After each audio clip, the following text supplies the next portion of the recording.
इस प्रकार से रुपया इतनी तेजी से गिर नहीं सकता। क्या कारण है हिंदुस्तान का रुपया पतला होता जा रहा है?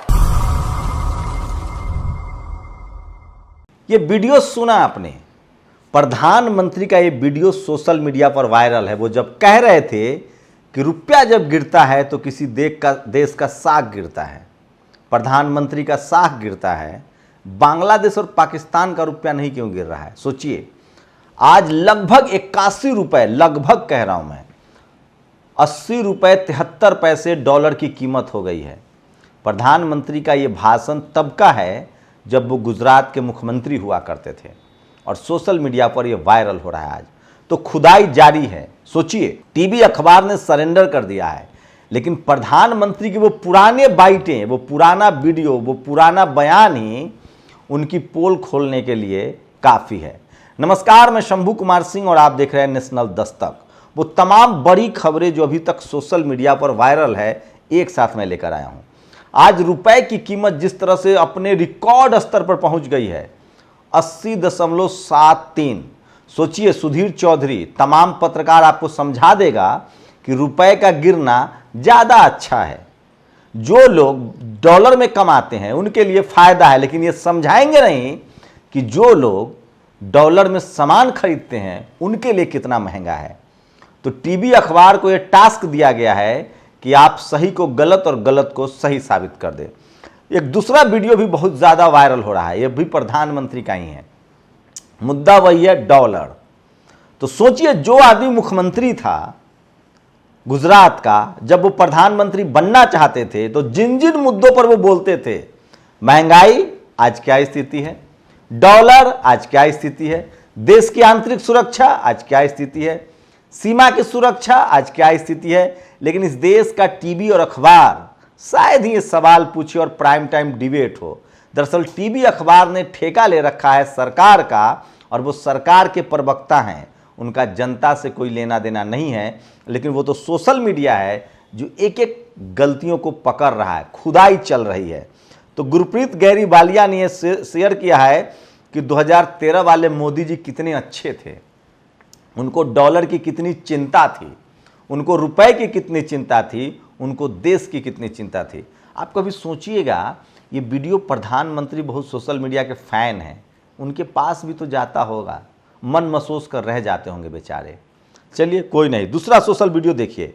राहुल गांधी लगातार छाए हुए हैं। भारत जोड़ो यात्रा में ऐसी ऐसी तस्वीरें सामने आ रही, मैं बार बार कह रहा हूँ, सब कुछ मैनेजमेंट है।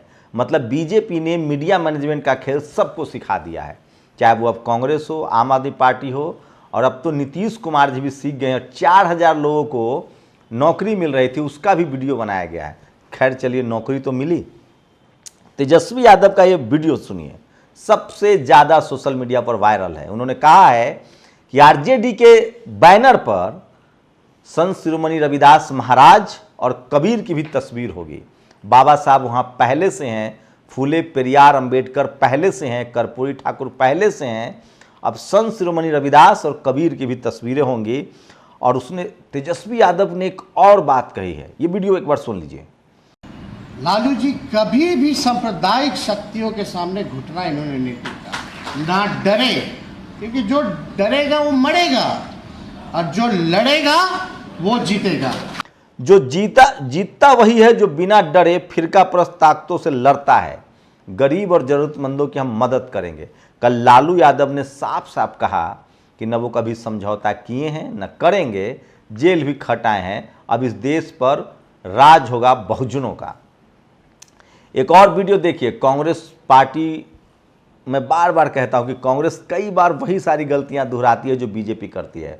इकोनॉमी की पॉलिसी हो, राम मंदिर का मुद्दा, सब कांग्रेस का किया हुआ है। सावरकर की तस्वीरें दिखाई जा रही है, कांग्रेस की भारत जोड़ो यात्रा में सावरकर की तस्वीरें हैं। मीडिया में खुशी की लहर है, उनको लग रहा है कि कांग्रेस देर सवेर सही सावरकर के मुद्दे पर आ रहा है। सोचिए, और वही मीडिया जो राहुल गांधी की रैली को नहीं दिखा रहा है, भीड़ को नहीं दिखा रहा है, वो सावरकर की तस्वीर दिखा रहा है। मैं इसलिए बार बार कहता हूँ कि मीडिया की एक जाति है, एक धर्म है, उसकी विचारधारा है, और वो आरएसएस बीजेपी को सूट करता है। ये तस्वीरें सोशल मीडिया पर और ज़्यादा वायरल हो रही है। पुलिस वाले सोचिए पोस्टर फाड़ रहे हैं। ये कर्नाटक की तस्वीरें हैं। पेटीएम वाला सिंबल लगा के मुख्यमंत्री का तस्वीर लगा दिया गया था कि 40% कमीशन लेते हैं मुख्यमंत्री।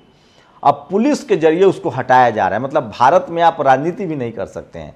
बीजेपी को पूरा हक है राजनीति का। और तमाम सोशल मीडिया पर जो खबरें वायरल है वो सुनिए। और ये संजय सिंह है। प्रधानमंत्री ने कहा था कि काशी को क्वेटो बना देंगे। संजय सिंह लगातार यूपी में नकेल कस रहे हैं और ऐसे ऐसे सवाल पूछ रहे हैं कि प्रधानमंत्री असमंजस में। मैं फिर कह रहा हूँ, विपक्ष की संजय सिंह आम आदमी पार्टी से आप सहमत हो सकते हैं, असहमत हो सकते हैं, लेकिन विपक्ष की कोई मजबूत आवाज़ है तो वो संजय सिंह, संसद से लेकर सरहद तक। मैं फिर कह रहा हूँ, एक पॉलिटिकल रिपोर्टर होने के नाते डेमोक्रेटिक सिस्टम में विपक्ष बहुत ज़रूरी है और जो बोलता है उसको आपको दिखाना पड़ेगा। हर पल आ रही है इन तस्वीरों को देखकर भाजपाइयों की बौखलाहट स्वाभाविक है। राहुल गांधी की यात्रा जैसे जैसे दिन आगे बढ़ रही है उनको जन समर्थन मिलता जा रहा है। कल्पना कीजिए जब ये यात्रा राजस्थान आएगी, जब यूपी के बुलंदशहर में आएगी तो किस तरह का जन सैलाब होगा। केरल से अभी निकली नहीं है यात्रा, केरल के बाद वो आंध्र प्रदेश में आएंगे, तेलंगाना में आएंगे। तो राहुल गांधी को बड़ा समर्थन मिल रहा है। राहुल गांधी का काया पलट हो रहा है। हो सकता है कि कांग्रेस का भी काया पलट हो जाए और कांग्रेस में जो अंदर खाने जो रोज़ उनको जो लड़ाया जाता था टीवी के जरिए, अध्यक्ष कौन होगा, मुख्यमंत्री कौन होगा, इसको लेकर भी कांग्रेस अब मैच्योर हो गई है। संजय सिंह का एक और वीडियो देखिए, कैसे बन गए अडानी नंबर 1 और नंबर 2। कहाँ से आया इतना मोटा माल, कैसे अडानी अमीर हो रहे हैं। सोचिए, बैंक से वो लोन लेते हैं, फिर कंपनी खरीदते हैं, फिर उस कंपनी को बैंक में गिरवी रख देते हैं, फिर दूसरी कंपनी खरीदते हैं, फिर दूसरी कंपनी को बैंक में गिरवी रख देते हैं, फिर तीसरी कंपनी खरीदते हैं। काश आपके पास भी ऐसा दोस्त होता जो बैंक से लोन दिलवाता, फिर कंपनी खरीदवाता और फिर कंपनी गिरवी रख के दूसरी कंपनी खरीदवाता। सोचिए अगर एक बैंक भी गच्चा दे गया। जैसे आप ऐसे समझिए, आपने एक क्रेडिट कार्ड लिया है और उससे आपने 1 लाख रुपए की शॉपिंग कर ली। अब एक और दूसरे बैंक का आपने क्रेडिट कार्ड ले लिया और उस बैंक का लोन चुका दिया, लेकिन फिर आप पर लोन रहा। फिर आपने तीसरा बैंक का क्रेडिट कार्ड लिया और उस बैंक का दूसरे वाले का लोन चुकाया। चौथा का लिया, तीसरे वाले का लोन चुकाया। और गलती से अगर 5वां बैंक, आप जब लोन लेके ही लोन चुका रहे हैं, अगर किसी एक बैंक ने कर्जा देने से मना कर दिया तो आपकी पोल खुल जाएगी। अडानी मामले में यही है, जितना उन पर लोन है लगभग 3 लाख करोड़ का, अगर वो फेल होते हैं तो भारत की इकॉनमी बैठ जाएगी। और ये तस्वीरें देखिए, गुजरात चुनाव में साम दाम दंड भेद सब हो रहा है। मीडिया अपने सबसे बहसीपन दौर में है। अब तो गुजरात में उन्होंने आम आदमी पार्टी को बुलाना भी गवारा नहीं समझा, उनको मना कर रहे हैं। और सोचिए, देश के सबसे बड़े बैंक फ्रॉड वाले की गिरफ्तारी हुई है। पता नहीं ये भाग कैसे नहीं पाए। माल्या, नीरव चौकसी जैसा नहीं था इनका मामला और एक भी चैनल पर इसकी बहस नहीं हो रही है। वो खबर विस्तार से बताऊंगा। तो एबीजी ग्रुप के बैंक फ्रॉड केस, कंपनी के चीफ ऋषि अग्रवाल गिरफ्तार। 23,000 करोड़ के सबसे बड़े बैंक फ्रॉड का मामला।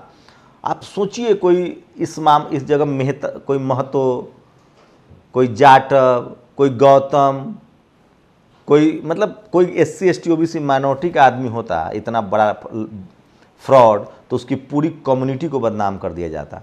और अगर कोई मुसलमान होता इतना बड़ा बैंक फ्रॉड, तो भाई साहब पूरा मुस्लिम कम्युनिटी देशद्रोही घोषित हो जाता। ये है मीडिया की ताकत। और अंबानी को लेकर एक बड़ी खबर है, उनके घर को लेकर एक खबर चल रही है कि किस तरह से उनके घर की ज़मीन जो है वो फर्जी है और सुप्रीम कोर्ट में कैसे मैनेज किया जा रहा है। और एक सॉलिसिटर जनरल ने कहा है कि हम इस मामले में नहीं जा सकते हैं, सुनवाई नहीं कर सकते हैं। एक और फर्जी प्रचार की धज्जी उड़ी, शर्म मगर उन्हें नहीं आएगी। पेगासस का तो पता नहीं चलेगा, कोई मामला नहीं बना, लेकिन बदनाम बरखा दत्त को भी कर दिया। दिलचस्प है। तो सोचिए, जांच एजेंसी ने सुप्रीम कोर्ट में टाटा जैसे ही पीएम फंड के ट्रस्टी बने नीरा राडिया पर से केस लिया गया है। और एयर इंडिया के वो तमाम कंपनियां फिर से बेची जा रही है जो उनकी सहायक कंपनियां थी। एयर इंडिया में जो सहायक कंपनियां थी उसको बेचा जा रहा है। पहले एयर इंडिया को बेच दिया गया है। और अंत में कल से ये सोशल मीडिया पर वायरल है, योगी जी के एक मंत्री ने मोदी जी के फोटो पर माला चढ़ा दिया। दरअसल इसका मतलब होता है कि जो आदमी दिवंगत हो गया है उस पर माला चढ़ाते। हो सकता है उनसे गलती हो गई होगी। सोशल मीडिया पर इस तरह की तस्वीरें वायरल करना ठीक नहीं है।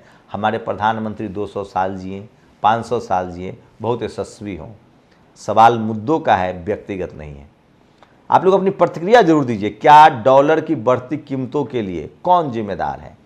क्या देश की अर्थव्यवस्था चौपट हो गई है? बेरोजगारी, महंगाई, भूखमरी अपने चरम पर है और टीवी अखबार आपको सवाल पूछने के बदले चमचागिरी में लगा है?